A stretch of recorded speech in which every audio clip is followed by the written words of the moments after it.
Welcome to this masterclass on defending pace. Now the old saying goes, you cannot score runs back in the pavilion, so you need a very good defensive technique and a bit of concentration. Good man to have alongside me, Nasser Hussain. Concentration, defensive technique.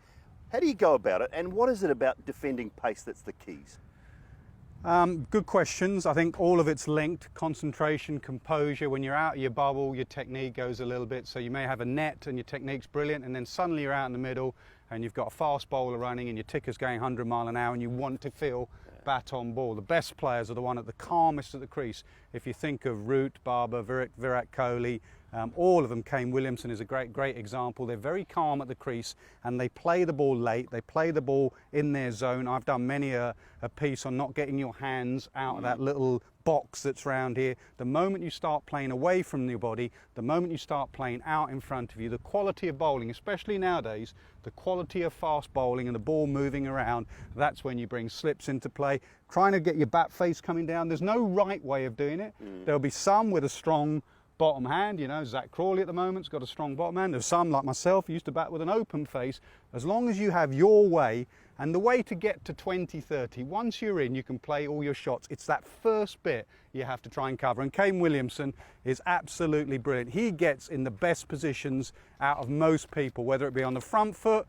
You look at him come forward, watch his head position, watch his hands. I say that, don't get out of the box. Look at his hands on the right there. They never leave the box. He plays it right underneath and the ball lands right by his feet. There's a sign that you're playing late. Then on the back foot, you think the back foot, he goes forward, watch the press that he does there, and then he goes back from that position.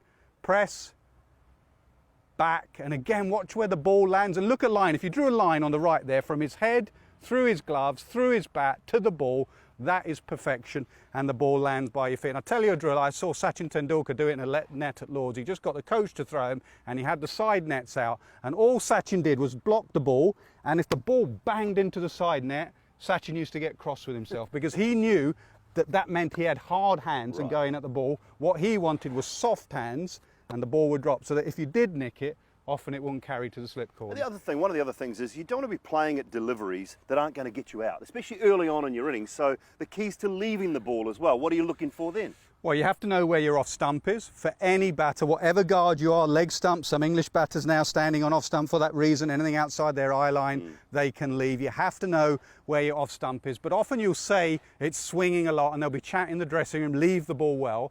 Graham Gooch was the best with me. He said to leave the ball, look to play and then leave. All the great players look to play and then leave. I'll show you some examples of leaves outside off stump. Watch Rohit here, looks to play every time, looks to play and then leaves it in that channel out there. Perfect. Gets his head off, cross onto off stump, and then when it's tight to him and when it's top of off, he plays. And again, watch where that ball lands. It lands right by his toe. It means he's playing late. That was perfection from Rohit. Anything out here, if it's a good length, if it's a half volley, go and hit it. If it's short, slap it through gully for 4. But if it's a good length, why poke out here? As a fast bowler, you know, Dooley, you've got 3 of your fielders there, 3 of your 9. That's a third of your resources are there. Why bring them in play at all? Leave it. Well, what I want to do, I want to get Manuel. Throw us that white ball, please, Manuel. I'm going to get rid of the red ball.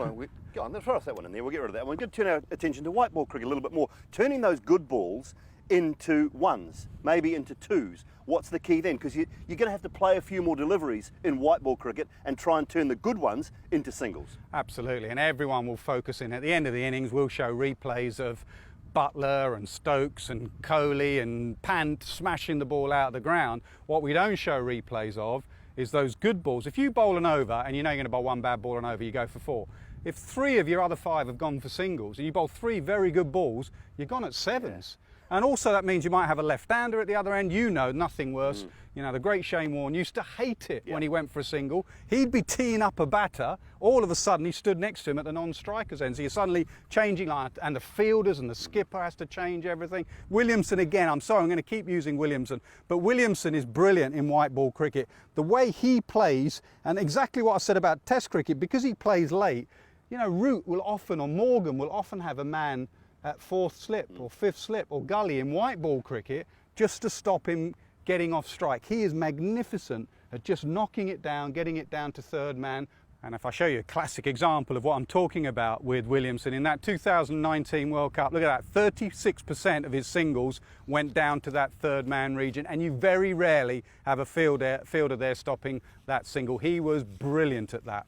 Powers of concentration, I think, are a huge thing as far as leaving the ball or playing the ball. Totally agree with what Nasser said too about look to play the ball first. As a bowler, the worst thing I find is if a batsman's always looking to play, and then leaves you alone. You know that he's in a little bit more control. Great defence, powers of concentration, all keys to playing good pace bowling.